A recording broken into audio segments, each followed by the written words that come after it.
We are ready. Would you advance the slide one, please, Shivi? Oh, that's not very visible. Okay, well, that's an outline of what we're doing tonight. We'll have an opening prayer, and then I have some introductory material after Cynthia says a few things, and then we're going to get into talking about dreams and how our dreams can come to fruition, structural topics, and how this all actually can take place. So that's enough. Anyway, oh well. So Cynthia, you're up. Thank you all. Some of you have already attended another conference today, and you're back for your second one, and others of you who have been out in the world, being the body of Christ. Some of you are watching from home this evening. I want to thank all of you for coming and your participation, that we join our hearts and minds. So let us now join in prayer. The Lord be with you. And also with you. Thank you. Gracious God, we give you thanks that you have chosen of your free will to dwell with us and in us and through us, and that through us your desires are manifest. So we ask that you will be with us this evening powerfully, that we will feel your presence, and that we might listen with ears and hearts open to receive the words that you are speaking this evening. Guide us and direct us, because this evening we prepare to take the next step. We simply ask that you shine the light and show us the way. Amen. So we're basically continuing on from what we did in March, where close to 75 people came up with a lot of ideas, and then we summarized them, combined a few, but trying not to lose anything.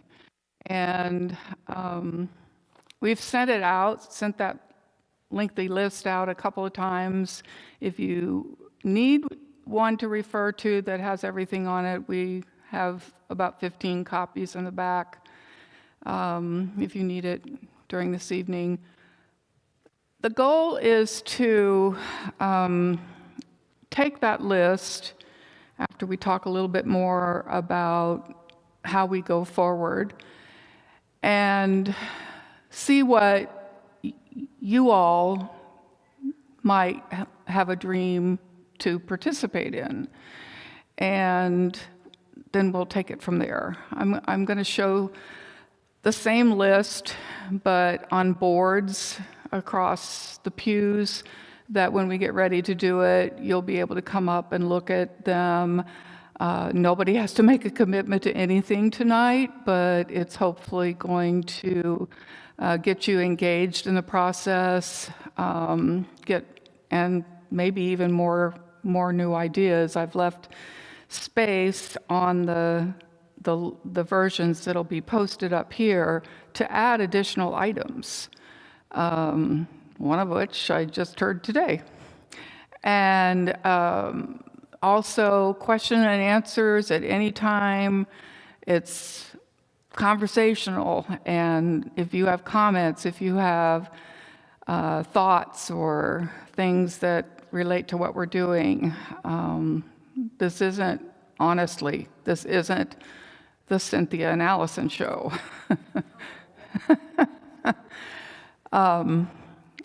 So that's what we hope will happen this evening. My brain isn't working real well right now, but bear with me. I know. I need to remind you that when you have something to say, you cannot say, "Oh no, I don't need a mic." You have to wait for the mic to come. That's about the only rule that I know of that we have. And the reason for that is because, like last time, I know for a fact there are people who are in the meeting by stream. And for them to be able to be fully participating and knowing what's being said, the only way they can hear you, or me, or Cynthia, or anybody, is if you're on a mic. How'd I do? Was that good? Okay. So right now, Cynthia has a few things that she wants to share with us, having to do, well, some of them have been raised as questions. But as we have these opportunities to re-engage and get back to more things happening and ministry at the church, we have to do more than just come up with good ideas. So some questions have been raised about, well, how do these things happen?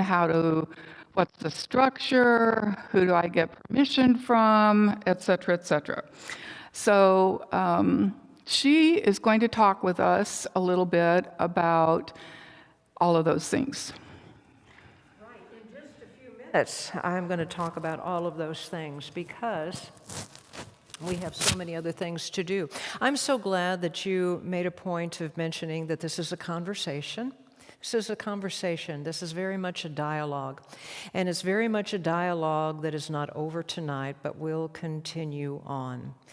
We talk about the speaking God always speaking and the people of God always listening. And our faith is simply saying, "Here I am, Lord," as we hear the Lord speaking. One of the things I think that is very important, as we lift up out of COVID, as we joyfully are restored back into community again, and already now as people are getting their vaccinations, and you're saying, "Okay, are you covered right now?" "Oh yeah, I'm covered. I'm covered too. Let's hug. I haven't hugged you since last Christmas," right? That's a joy. So one of the things that's getting ready to happen is we are getting ready to come back together as family and catch up and touch one another and hug one another. And we look forward to that in coming weeks. The preschool received an email just yesterday saying that their health department has loosened the restrictions on what it is that they can be doing. So there are these signs all the time that we are indeed in the twilight of COVID. We will be reconvening. There is work that has been going on the entire time that we've been in this hiatus of COVID. We have staff and leaders who have been going through trainings and cohorts. I'm going to show you a little bit of the work that our family life cohort has been doing. They've been asset mapping and discovering just who we are in our neighborhood and mapping out our neighbors and our neighborhood. But this is not for the sake of strategic plan, nearly as much as it is for the sake of becoming better informed of who we are and who is around us.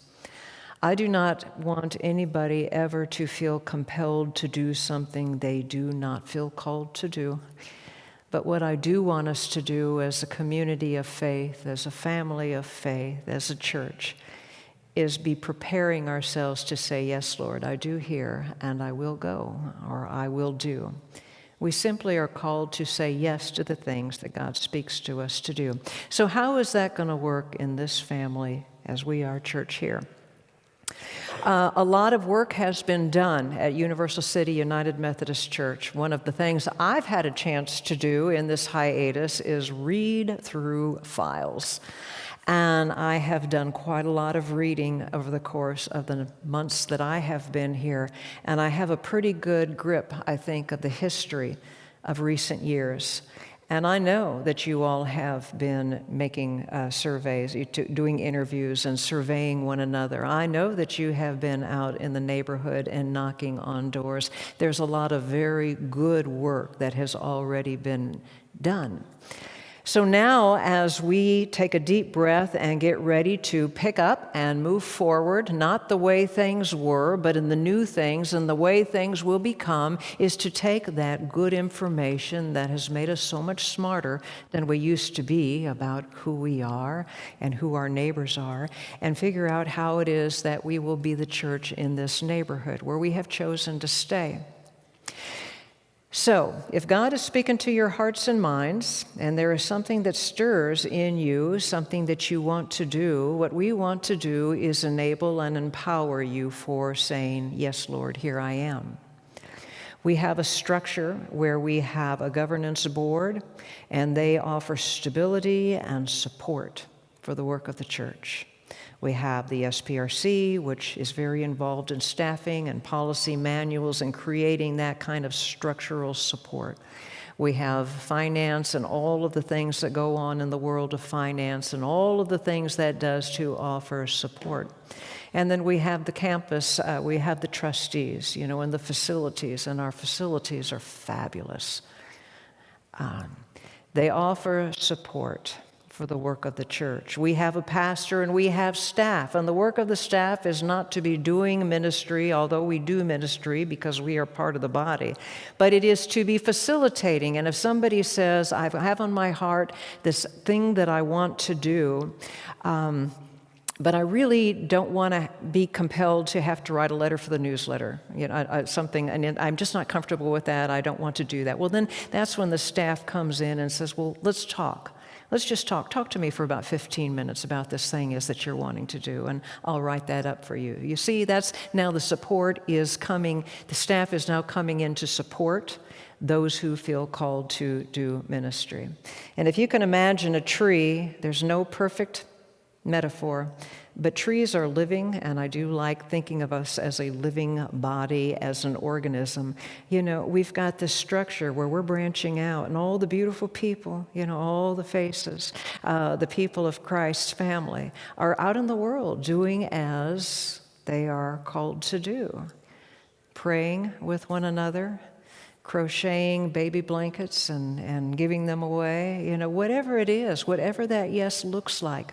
But what we want to do is connect the ministries to one another, and connect also to the staff, and connect also to the body, so that we might communicate with one another effectively, collaboratively, strengthen one another, affirm one another, but also that we might reach beyond our walls and, into the world, because our mission is to make new disciples for Jesus Christ, which means we need to be getting that message out. We need to grow as disciples, and we need to share the good news with others. We need to touch the lives of those who do not yet know and have not experienced the love of God we know in Christ. That's the mission of this congregation, to make new disciples. So all of this is just about pursuing that. And it's always nuanced, and it's always a work in process, which means your voice and the conversation matter very much. That's why this conversation matters, and that's why the conversations will continue. When we are fully on the other side of our opening, I'm imagining quarterly get-togethers where we just get together and talk about what's going on so that we are better. Because I involved in many, many conversations. Sometimes in my imagination, we're communicating better than we are. So we need to create those intentional moments where we really are in good conversation and communication. That's probably more than I needed to say tonight, but do you have any questions? Any questions at all? Back to you, Allison. Can you say something about the discipleship piece, because we're not really getting into that in this meeting? Yeah, we're going to be talking more about the activities. And today, we had a hospitality conference. We had so many good ideas that came out of that. But discipleship is about receiving information. It's about growing in faith. It's about deepening in our spiritual journey. It's about growth. It's about coming in, sharing the good news, introducing others to Jesus, and it's about growing, and then it's about, going into leadership and leadership development. In a lot of churches, we kind of come in already primed and prepped, and we kind of stay about here. There's a very shallow realm in which, in mainline Protestant churches, most of us kind of live. So what we want to do, as we are growing in our understanding of faith and discipleship, is the outreach, introducing people to Jesus, bringing them in, doing the introductory things, going deeper and deeper, leadership development. Stephen Ministry, which is coming to town, is an example in leadership development. We have Stephen leaders who will be going through training. And this hospitality, it's going to be very much the same. How is it that we can grow new leaders? And that expands our reach as well. So the disciples' journey is about the pursuit of deeper understanding.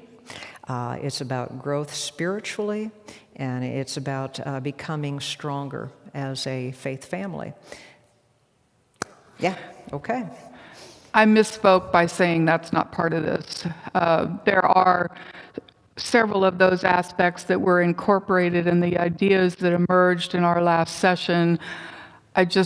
We want you to know that there's more to it than that, and that is evolving also in terms of classes and different age groups and all of that. So, next slide, please. I'm going to do a little introduction. I think really, the more I read this book, the more I think maybe it should become a study at some point. So, Good to Great, how many of you have heard of that book, the original Good to Great? It's a fabulous book about how good companies get to be great companies, written with lots of examples, lots of research behind it, written by Jim Collins. Well, this book is good to great in God's eyes. And the fellow who wrote the book, Chip Ingram, he got the idea after his church and their staff did a study of Jim Collins' book, Good to Great, to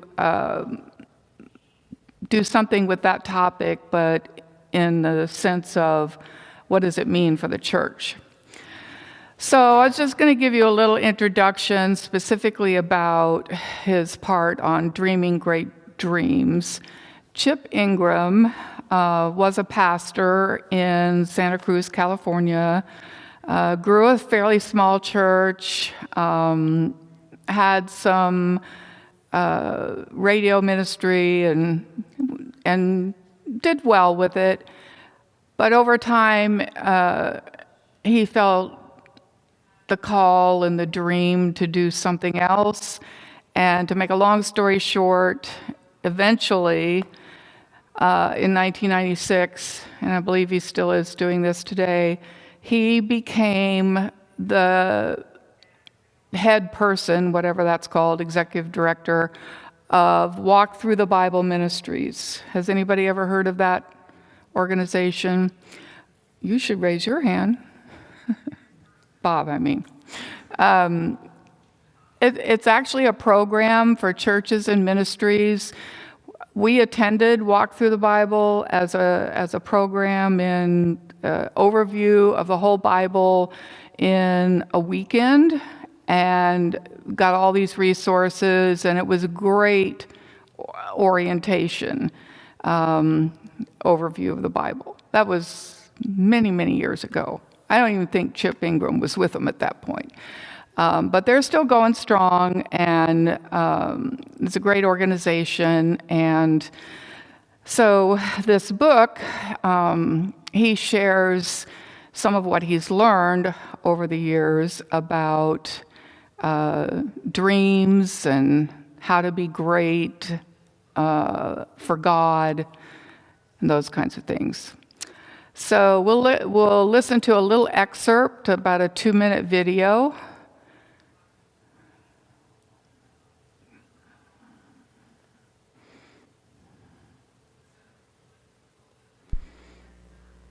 Hi, my name's Chip Ingram, author of Good to Great in God's Eyes.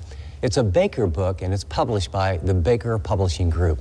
You know, if that title rings a bell and you're thinking to yourself, you know, I've heard that title before, and the name Jim Collins, you know, Good to Great, that classic business book. Well, you know what? With no apology, that book had a radical impact on my life. And here at Walk Through the Bible, I've taken our leadership team through that book. And as a pastor, I read that book.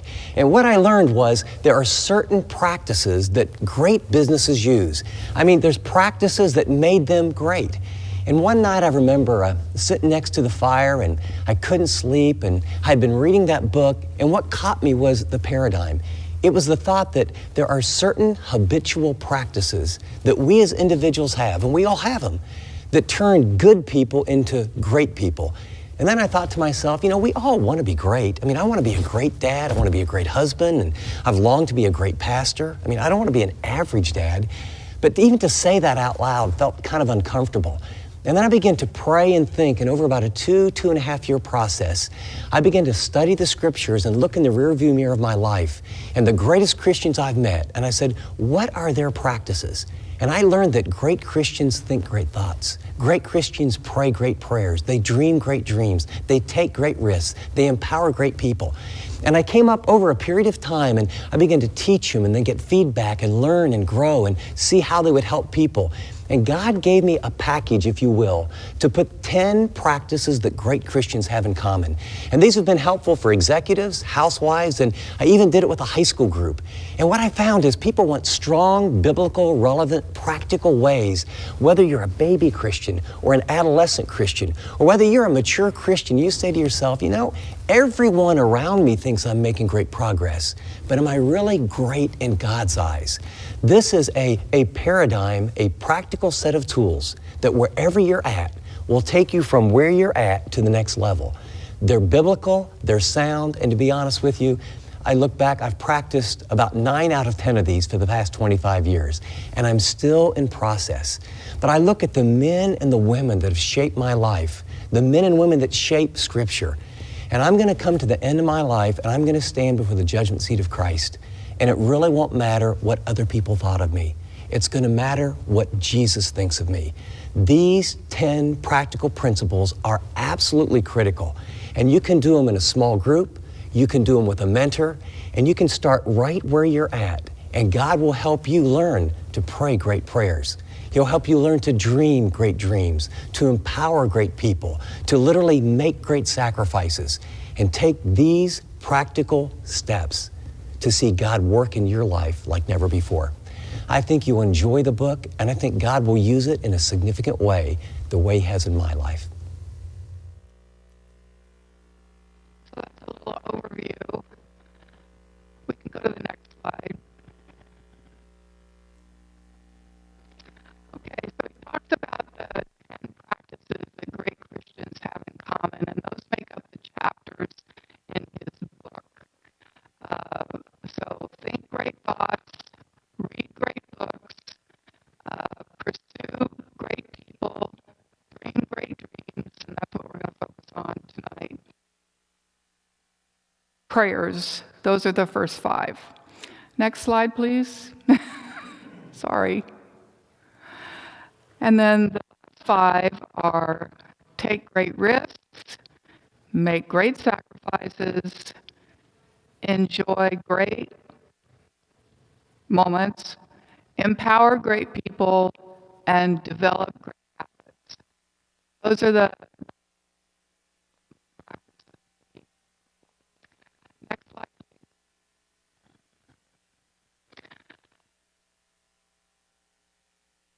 Focusing on the dream chapter, probably for obvious reasons, and there are a couple of quotes in that chapter that I think are very striking. It doesn't matter if you're 7 or 70 or 80 or 90 or whatever. I put that in. Your heart should be captivated by a vision of how to serve God and accomplish something for his kingdom. And then the second one, I think this one is also really great and a great reminder too. God delights to do impossible things through improbable people to impart exceeding grace to undeserving recipients. Anybody know anyone that God has done that for? I'm asking for your participation. Do you know anyone that God has done that for? They're all over the Bible, for one thing. Start with the disciples, go back to Abraham, go back to Moses. So he delights to do impossible things through improbable people to impart exceeding grace to undeserving recipients. So that's us too. He delights for those things for us as well. Next slide, please. So, how do great dreams come about? He says there are 4 things we need to believe: that God is able, that God desires success for our dreams, that he has promised, and I have a number of scriptures that go with that, and he invites us to dream. So when we have a dream, big or small, the dream may come out exactly the way we dream it. That happens sometimes, but more often than not, God refines the dream as we are obedient and take baby steps and along the way. So, but God is able. The goal is not fulfilling your desires, but God does want our desires to be fulfilled. If we put our focus on what he's asking, what he wants us to accomplish, there will be fulfillment for us as well. That may take time, but it will come about as well. Ingram calls these dreams sanctified, God-honoring dreams.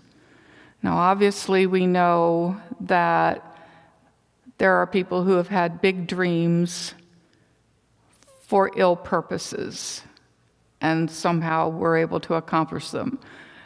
Those were not God-sanctified dreams, and that is not really what he's talking about. Next slide, please. So he talks about several principles and gives an example for each one. For example, God commands us to step out of our comfort zone. And the example he gives is Abraham. Before God could start making the dream happen, Abraham had to be willing to get out of his comfort zone and go someplace where he didn't know where he was going or why, right? So that's one principle. I won't do all of these. How about Paul? God clarified Paul's calling in a time of crisis and failure. He was a murderer, but the Savior came to him, and ultimately Paul changed the world on behalf of Christ, who he had condemned as a bad person. But God changed his heart, and he became a big dreamer. Of course, we can always talk about the disciples as well. They were certainly very ordinary, but they turned the world upside down. Mostly after Jesus was crucified and risen. They turned the world upside down for Jesus, spread the gospel all over most of the known world on behalf of a man who was born in a stable and crucified on a cross. If God can't, if that's not an example of God sanctifying and fulfilling dreams, I can't think of any better ones. Next slide, please. Okay, we're going to talk about this in a minute, and I'm going to give you a chance to just write down some thoughts that you might have. But first of all, I want to give you one scripture reference from John 14, and you'll probably recognize those verses, 12 to 14. Jesus says, "Whoever believes in me, the works I do, he will do also. And greater works will he do." What's the one condition?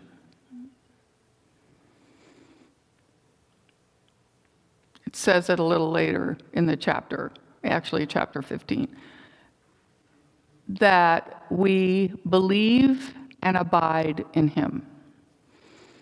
We trust him.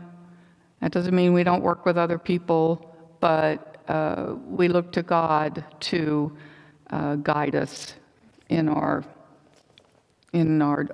dream work, and it's coming to fruition. So we can start small. It takes time to learn the art of dreaming, and everybody has different seasons in their life. But where do we start? We start with the small steps, and then we can go from there. So right now, I'm going to give two examples of, well, I'm not giving them. We're going to have two examples of how somebody might have a dream or a desire to do something in ministry for the church and for our outreach or mission, and how that could come about. So the first example is a little bit of a role play that Pastor and Bob Buck are going to do. So please come up front.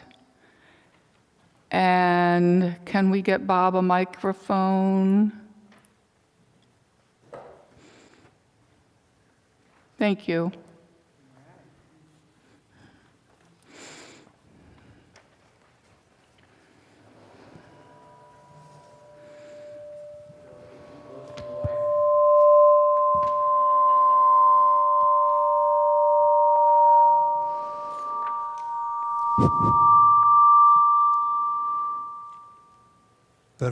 Better?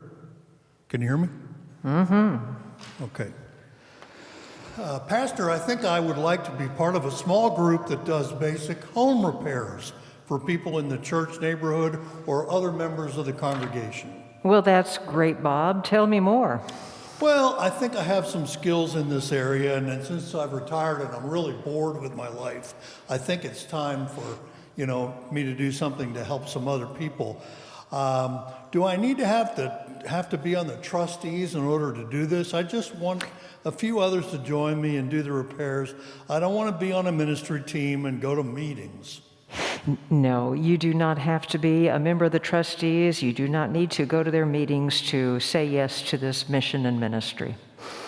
But I need their permission to get this going, don't I? Or do I need to make a proposal to the governance board?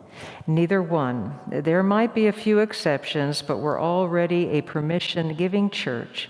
If it is consistent with our mission, if it helps people love, grow, serve, or connect, you can do it.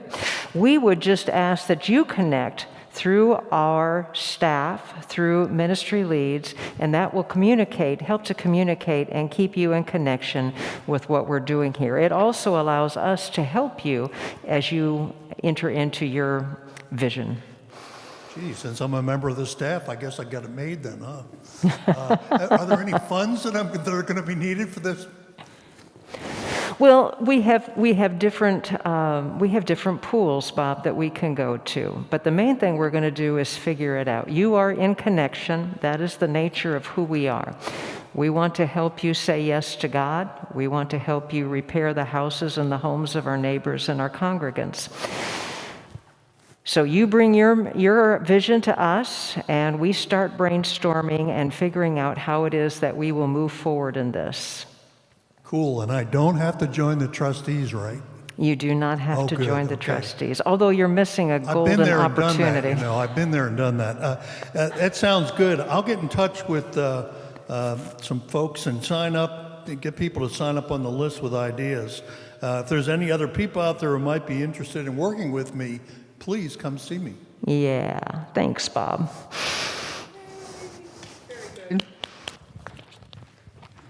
I told them, and particularly him, that he could ad-lib, so he did. Yeah, that's a great example of how we're envisioning. Nothing's all figured out yet. That may be a little uncomfortable for some people, but this is developing organically, and we will have designated staff and ministry teams for each type of dream that might come up.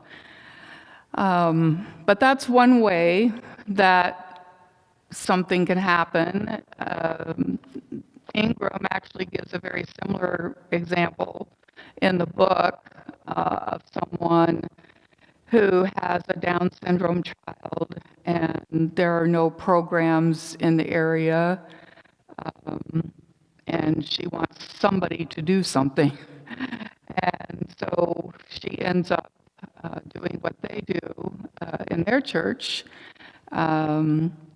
She writes it down, she prays about it, she enlists a few other people, and they start a program and open it up to not only kids associated with their church, but outside the church. So that's one way something can happen.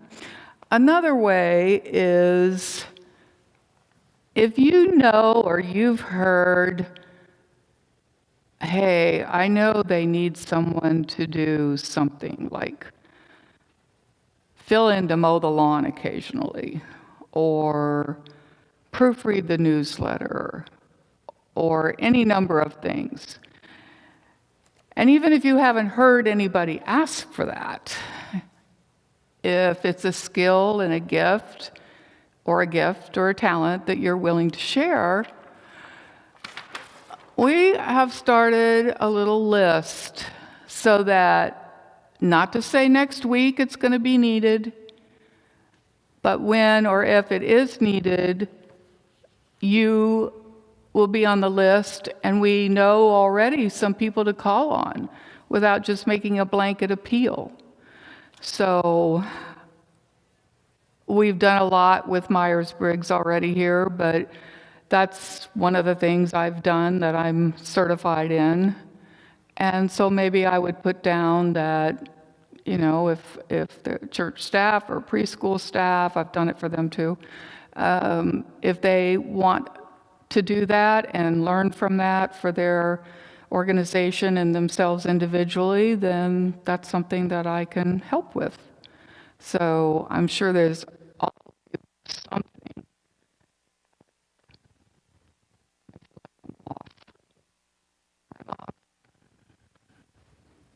According to, now I'm back on. So that's another way, is just we'll keep this list going. We'll promote it more so that people will know how they can put down. I happen to know who they are, but only because they did a lot of the work when we landscaped the new building. But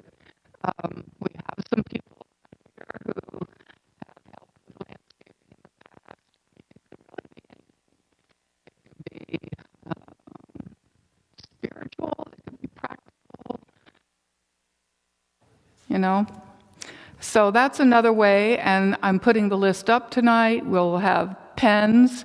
If you want to write your name on there and something you can share, it's not a commitment.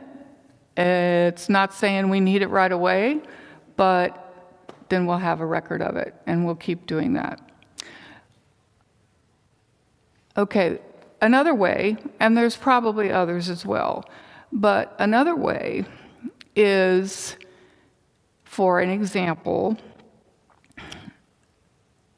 the mission team that does mission dollars, mission service. There are some items on the list that was created that we're going to talk about. And we probably aren't going to take them all on, but I do know for a fact that there is interest among the members of the team in doing another, at some point, Africa rainwater harvester for people in Africa who we have a connection with that don't have running water. So I actually wrote it into the list as wanting to help with that, and then I put, who else would like to join us? So if there's someone who's interested in that project or would like to help when we do it, you don't have to join the ministry team. You can just say, hey, I'll help when y'all do that. So that's another one. And there's probably lots more. That's all that came out of our brains recently. So at this point, I want to see, first of all, if you have any questions or any comments you'd like to make before we actually do some things. Oh, yay. There's at least one child in the nursery. Anybody have a question? Great idea, confusion, anything. Okay, so we have some 3x5 cards up here. And just for a little bit of reflection and thought, again, you're not turning the cards in, you're not making a commitment. Think about something, the way he does it in the book, you do it for personal, you do it for work, you do it for everything, but we're just going to do it for ministry with the church. Think about something, can be a little dream or a bigger dream, that you might feel a heart for, that God is calling you to help with. Write it down. Take a few minutes to pray about it. And then we'll just let you hold on to those and continue to reflect, and maybe you'll have others as well. This is for you. But if you were actually going to share it tonight, which we'll give you an opportunity to do, then the next thing would be kind of like the example with Bob, is to look for a few other people, connect, communicate with the listed staff liaison or ministry team for assistance and resources, and then make your plan and move forward.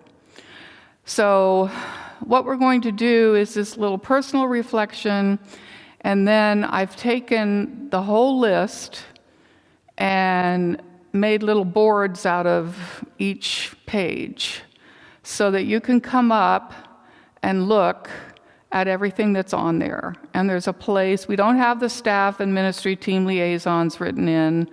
At some point, I hope that we can have them out on Sunday morning and let people respond to them as well. But if you're interested in something, Why are we doing it this way, where you have to come up and walk around? First, it's good exercise.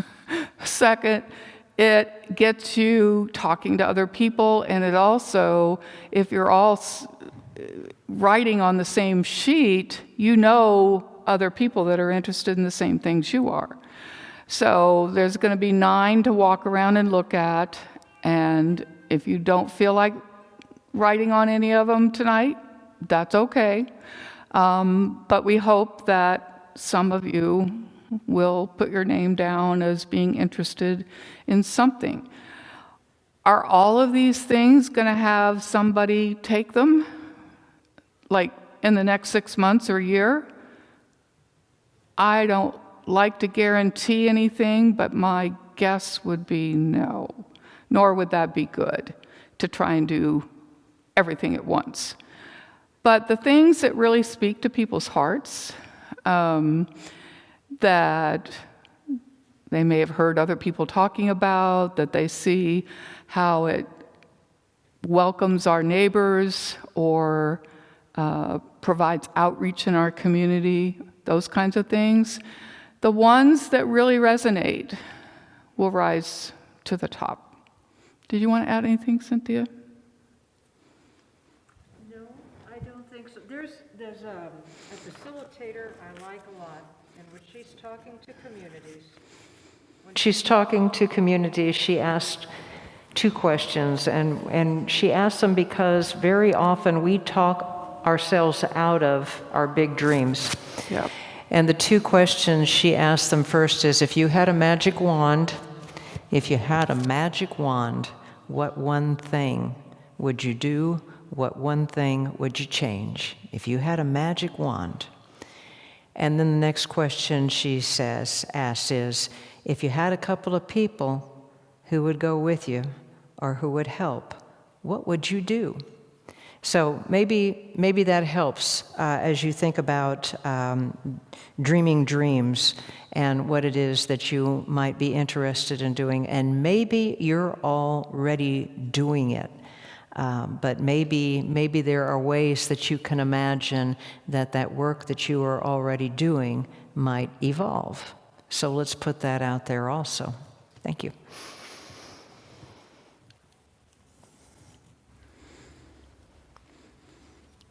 So we'll take a few minutes for that, just quietly, and I'll call you back. I can't get out of here.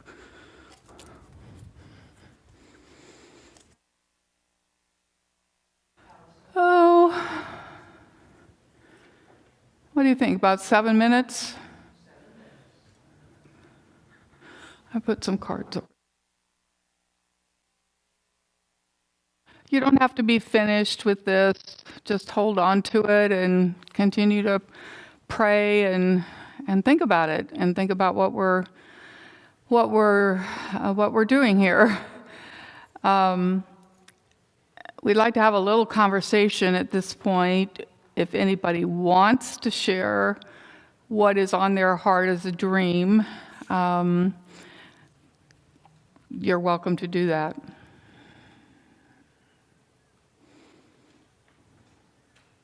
Anybody?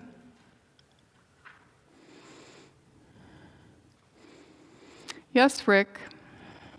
Oh, wait for the microphone. Yes, you do.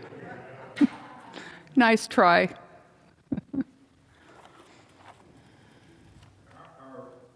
Work that we've been doing in Mexico, we're trying to figure out what to do next, what the next right thing to do. Generally raises its head in front of us, and it smacks us in front of like a 2x4, what we should be doing, I guess. And other times it's not obvious at all. But we've got facilities down there that we've been supporting, hopefully building a garden, hopefully building a well to support them. But there are programs that I'd kind of like to see happen between our youth here and their youth over there. I think it would be kind of neat to do that. We've got 2 things in common. none of our congregations are very big, so it's kind of growing from the ground up, which means we can see nothing but results, I guess, because nothing happens beforehand. I'm rambling now. So did I understand you to say?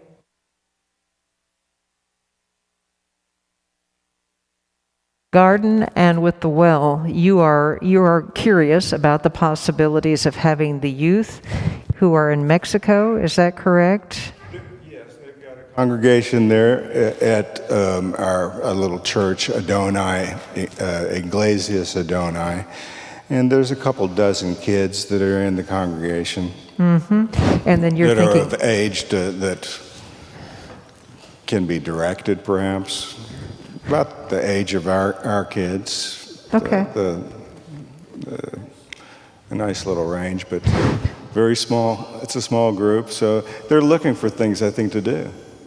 And I know that Becky Williams has got lots of things to do, but something different may. I'm going to be proposing it to her, or just giving her an idea of what is on my mind. I guess she's the person to talk to about that.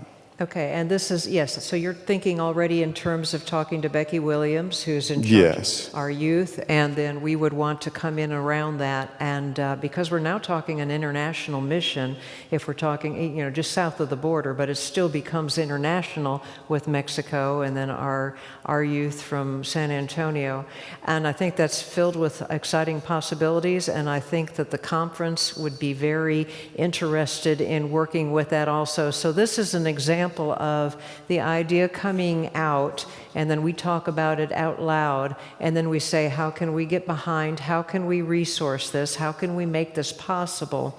One of the strengths of the United Methodist Church is we are connectional.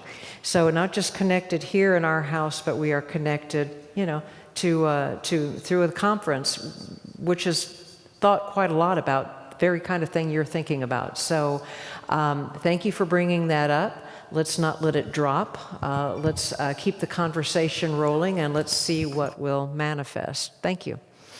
Yeah, we actually had a little phone conversation with the mission team about the well, particularly the garden is, I don't know how far along it is, but it's starting. And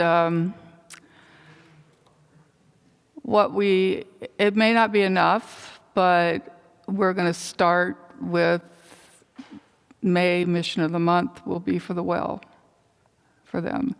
And they're doing all the homework on their side in Mexico to make sure that it is done right and that it will last.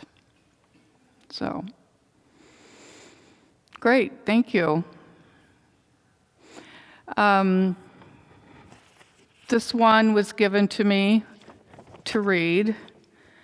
It's actually one of the items on the list. So this person is saying it's something she wants to help with. I mean, you saw her bring it up here, obviously, it's Marcy. So her dream is for a support group for people who have experienced emotional abuse of various kinds. And that may not be a problem that individually some of us identify with, but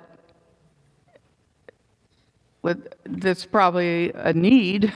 I don't have the statistics on it, and I know it's something important that Marcy really feels could help people. Anything you want to say about that? Yeah. Sure. I think that those things that are near and dear to our heart are often things that we have very close proximity to. So in my house, I don't think it would be a surprise to anybody that I say that wouldn't it be great to have a support group for the partners whose spouses, whose close family members are struggling with various forms of degenerative neurologic conditions like dementia. You know, how can we support those? Everything we do is missional, all right?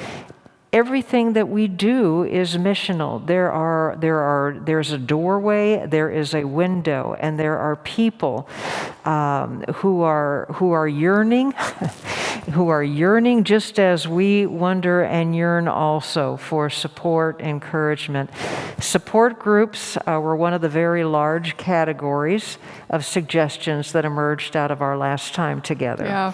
And I think that that is a very powerful way, not only for us to be meeting the needs of our own congregation, it's a very powerful way for us to meet the needs of our neighbors, those who are in close proximity, be it through KDO preschool or just up and down the street here. So that's something that we should spend some serious time thinking about. And you who have endured and survived and learned some tricks, your voice in the conversation, you know, would be very, very welcome. So don't ever underestimate any life experience. That is a gift you have. Don't underestimate what? I'm sorry. Do not underestimate any life experience. Yeah. Your military service, your time in the classroom, the fact that you like to talk on the phone. I was talking to somebody earlier today and explaining to them how I do not like to talk on the phone, but this very dear friend of mine who used to be in charge of hospitality, and at her church what that meant was get the ladies to bring what needs to show up for potluck, okay? And she went through this process that took a few days, and she would talk on the phone for hours. And I said, Jana, you can do this on the computer. We could do sign-up. There are so many. She said, no, you do not understand. Elise is going to bring the green Jell-O casserole with cottage cheese and pineapple no matter what. I know that's coming. And Mildred's going to bring the carrot cake. It's really not about that. But when I talk, and she always answered her phone, I'm here. I'm here. Her phone rang all the time. I'm here.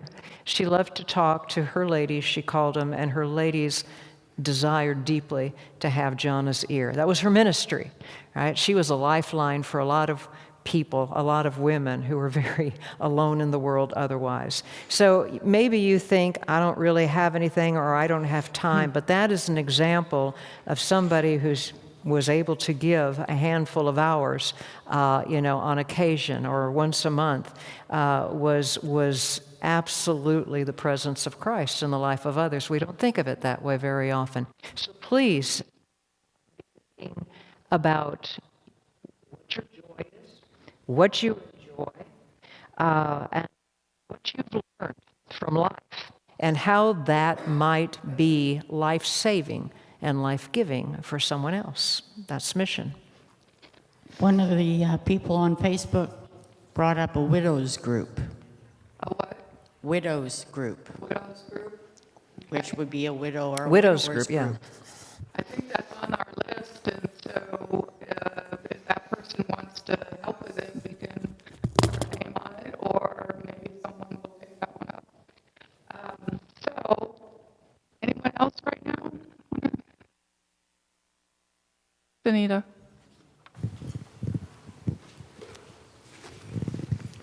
I'm not sure exactly what it might look like, but I'm feeling like, and it was really reinforced with the hospitality training that we attended earlier today. We need to, I believe, establish more of an online presence in the form of a blog, and I don't know, again, exactly what that might look like. I've got a lot of ideas in my head. I think a schedule could be established where different people might be able to commit to doing different things, like putting a question out there and then other people answering, putting out some just interesting little tidbits. I look at the website at Concordia University where I work, and they have a really good blog going on their website. And there's something new out there almost every day. Some of them are contributions by faculty, administrators. If there's nobody contributing, there's a lady who manages all this, who writes something herself. It could be helpful tidbits, it could be history, it could be trivia, it could be a devotional, it could be a variety. It's just all different kinds of things. But they have something new out there during the week almost every day. And I mean, I've actually gotten to where I want to go look and see what they put out there new every day. And after today, going through the training, they've reinforced how the online presence and how that church is connected with people all over through this means. Yeah. So that is, I guess, my dream of what I think I want to get involved in and help us be able to do. Great. And it's on the list because probably you came up with it last meeting. So you can put your name by that and see who else wants to join that. But yeah, that's what makes people look at your online material more frequently. Things like that. So, Shivi? The person that asked for the widows group said she would love to lead it. So you can put Kay Talbot's name by that. Okay, great. We'll find that page and put that down. That's awesome, Kay. She's online. So at this point, what we'd like to do is have you look at the whole list and see if there's anything you want to write your name by. You've received the actual list before, and there's some extra copies back there. I'm going to run through real quick on the slides. Exact same thing, just a little bit more abbreviated, but we're not going to lose what we have. And then I'm going to let you walk around. There's 2 there, 4 sheets there, and 3 over there, and look at those pages. It'll be the same thing as what you've seen before and what's going to be up here. And put your name by 1 or don't, or 3 or 10, or no, not 10. But that'll be our first opportunity to have people actually sign to the list. And this is another thing you can look at if you want to put, okay, I have a talent or a skill in cleaning toilets or whatever. And then if we need someone to do that, we know to contact you. Yes? Say, this is where we start. After this evening, this is where we begin. We have ministries that are up and running. We have remembered fondly ministries that once were but are not now, and we have put out some aspirations, like an international youth, whatever that would become, or the blog. So whatever we come away with tonight, that's where we begin. The door is closed on nothing, but we start with where we are. So, Right. So it matters. It matters what you do this evening in terms of putting your name down if this is something you feel God is calling you to do. And you are here on the cutting edge. There you Just a couple of things about what you'll see when you look at the boards that is not on the original list. One, there are some blank rows in case there's a new idea. We're not closed to new ideas. We'll never be closed to new ideas. 2, I used an asterisk to indicate if it was something we've done in the past that somebody said, we'd like to see that come back. There are some things that people had as ideas for into the future that we also did in the past, so they kind of fit both categories. I left off the items that we're currently doing because there's really first, there wasn't enough space. Secondly, there's really nothing new there. I mean, it's what we're doing. We're not going to lose sight of it. Those are things we'll continue to do, like the weekly prayer meeting and things like that. So, Shivi, would you just take a minute with each slide and then flip to the next? This is in the same order as the list itself that we summarized and produced after our meeting last month. So the first area is what we're calling family life and our space. So these are the items that are in that. Church directory, a security plan, expand the safe gathering certification. So like, I need to put my name on that one because I've been saying for 6 months I'm going to do it. If I put my name on it, then I'll do it. So regular church work days, increase dollars. What that really means is not to pay the media team, I don't think that was the idea, but to provide, to provide more hardware, software, bring us up to date, things like that. But you should put people by that too, because we need people. Oh, okay. Yeah, when you see that idea, I can't remember all this, but when you see that idea, add and people. And then just general freshening up the campus. Next one. This one's the witness communication outreach, updates, improve the website. Let's see better over here. Improve and better utilize existing tools, rebuild the communications team, new tools, become a 5-star church, a more active Facebook page. There's the blog on Facebook or the website, and classes about how to learn to share our faith.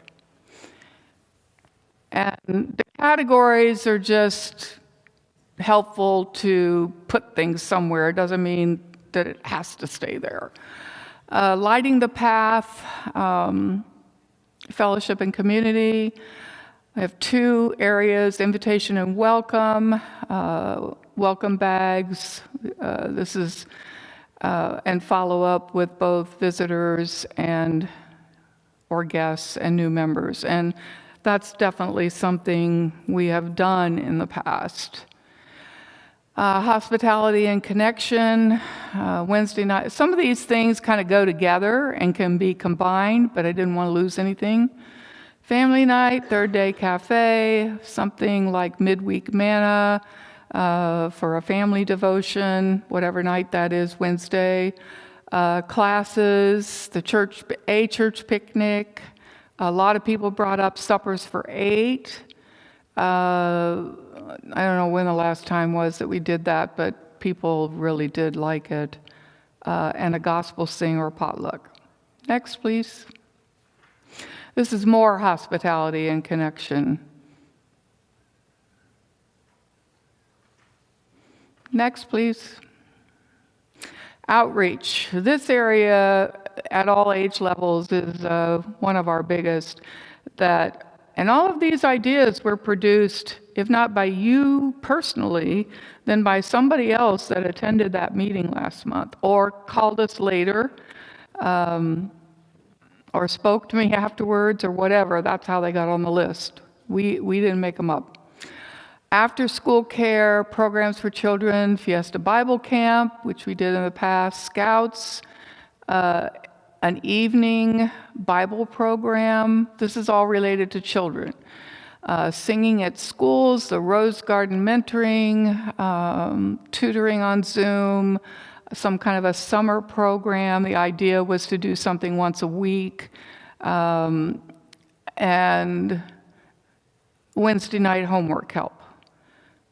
All possibilities. Next, please. The youth, again, Tutoring Scouts. I'm not totally sure what that third one means, but maybe we can figure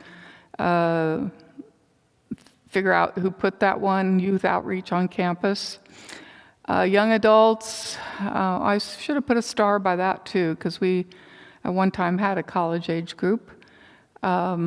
That's on there, and then family night, kids night, dinner and a movie, which would be congregation as well as inviting the neighborhood.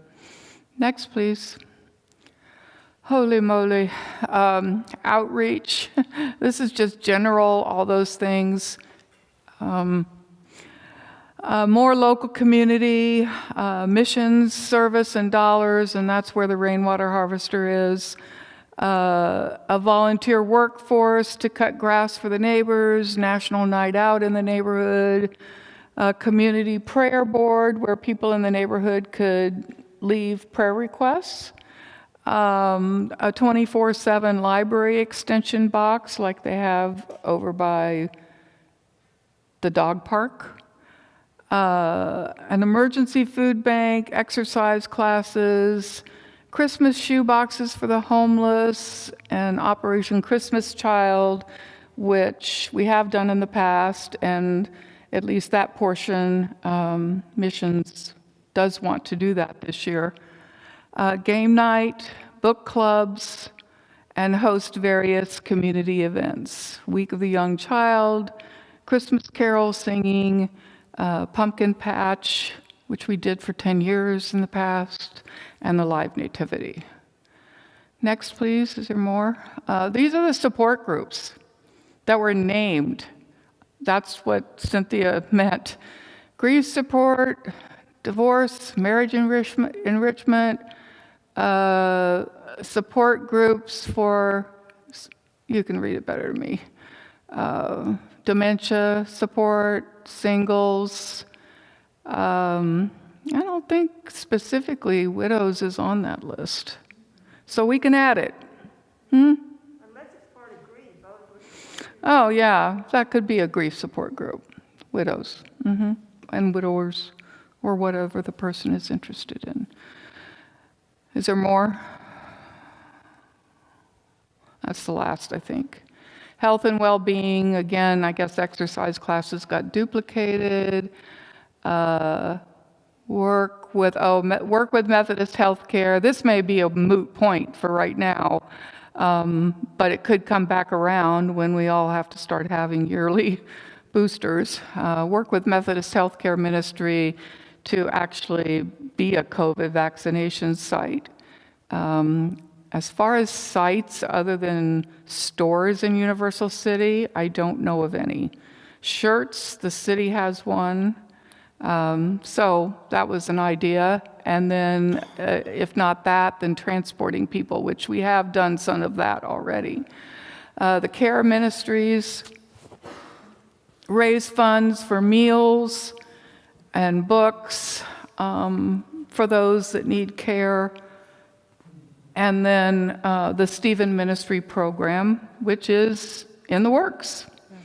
Allison, if there is interest in the vaccination, I can get in touch with the district office, and we could become a host site for vaccinations. Cool. If there's still a need and if there's interest. Okay. So if there's some interest, all people have to do is say, check that out, Cynthia, and I'll make that phone call tomorrow. Great. That even, thank you, Shivi, that even, and they are our church members as well as others, volunteer.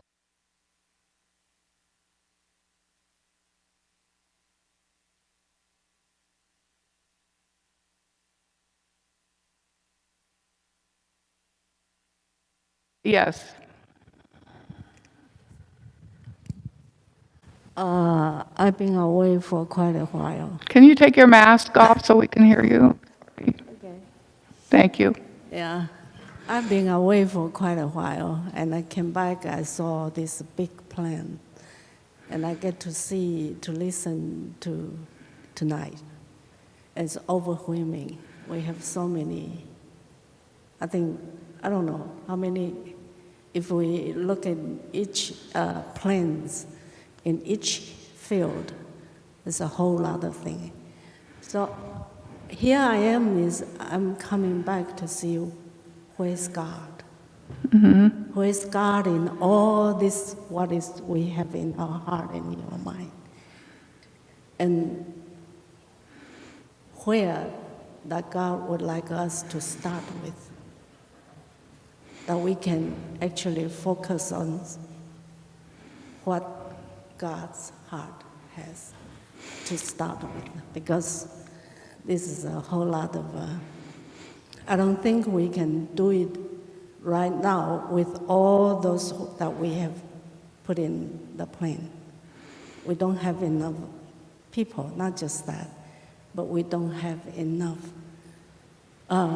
knowing where God stands. What does He want us to do? And how He would like us to do. And that probably have to come back to see our relationship with God. How much do we know Him? And how much we need to know Him?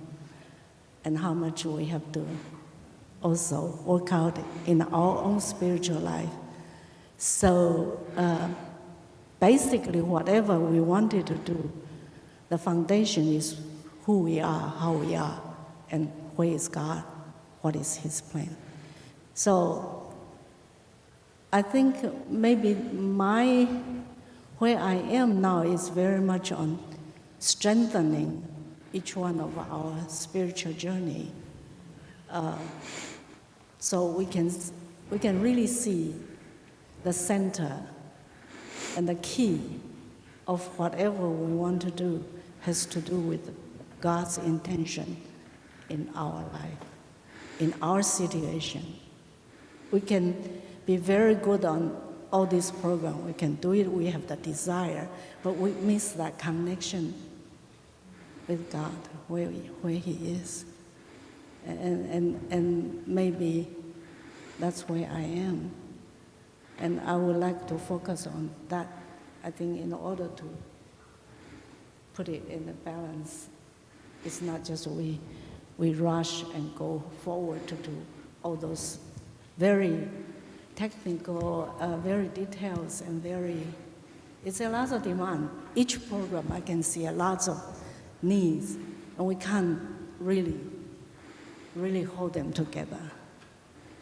And so where do we start? I think maybe to look at where we want to start with and how we're going to start with, and where God is at the center of whatever we were going to do. And otherwise, I don't know. Maybe we need to spend more time on our foundation as well. Okay. Yeah. I have to admit I'm not hearing very well tonight. Lenny or Cynthia, would you like to comment on anything that Ming said? And I'm going to confess the same thing. That's why I came back here. I was having a hard time understanding. I'm sorry. I was having a hard time understanding. Lenny, were you able to? No, but I have hearing aids, remember, and they don't always Was there work. anybody who was picking up this last conversation? I saw you. Ming, I picked up two things that you said that I think are very important, and that is that I heard two things that you said that I think are critical considerations in anything we do. And one is that God has to be at the center of everything we do. Yeah. And the second is we have to recognize that our manpower resources are limited. And so we have to be smart and innovative in how we use our people to contact others and pray for growth. Mm-hmm. Very good. I think we do a lot of horizontal at our level. You know, I think it's pretty good and very clear what we want to do at this horizon. But then the vertical relationship with God, because that's what we want to do. And yet, maybe that link is not strong enough, not kept. And we need to do that. And that probably have to do with each one of our own spiritual life, where we are. We are not just working from the human perspective, but it's very much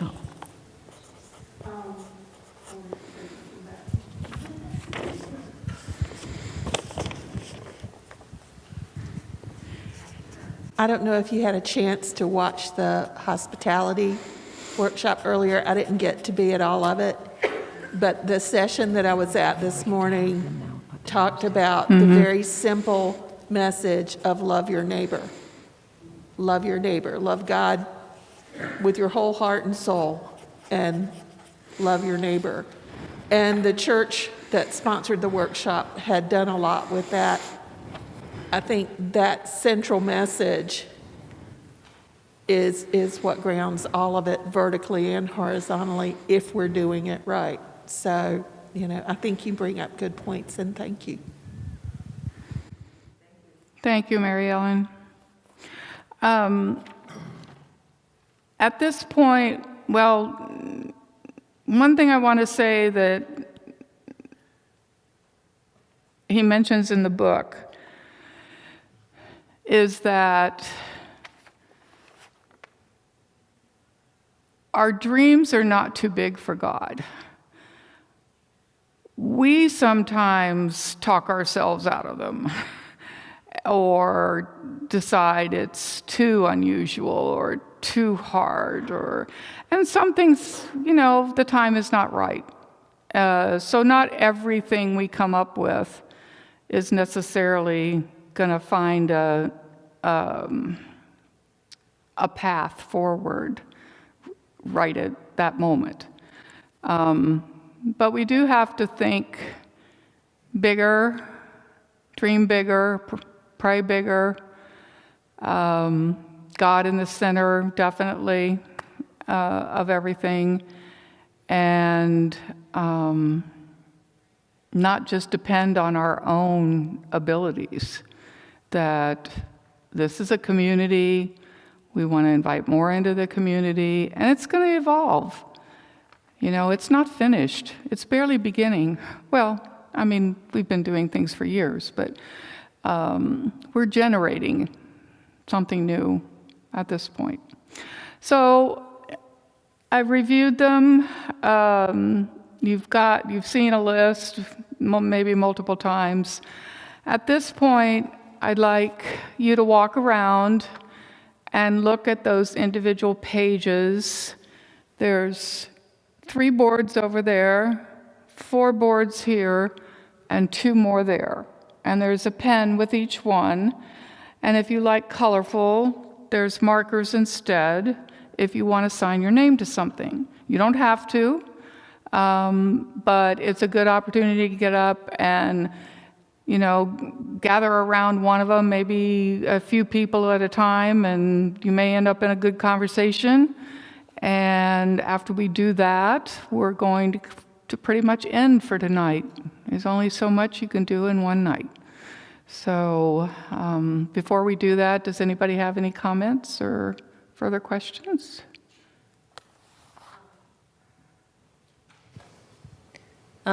I can clarify the youth outreach on campus for you, because that came from the youth themselves, is to do the activities here on campus.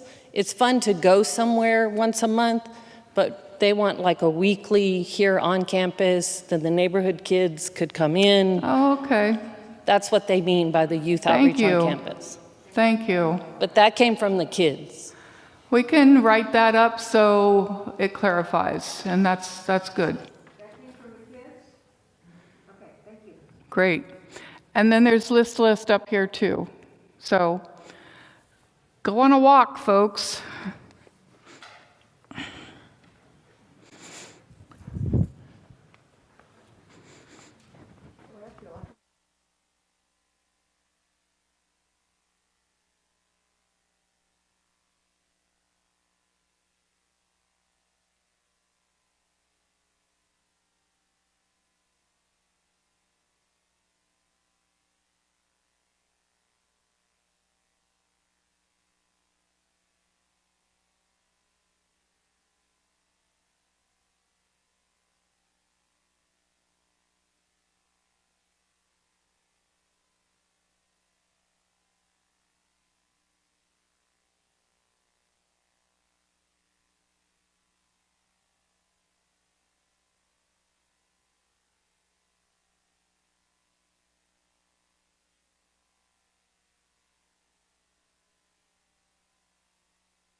The people in the sanctuary are going around and looking at the list, seeing if they want to sign up for something that they'd like to help with, or share a skill or talent that they have. If you're online and you have something you want to share, put it in the comments and we will incorporate it with what we've got. Okay? Thank you.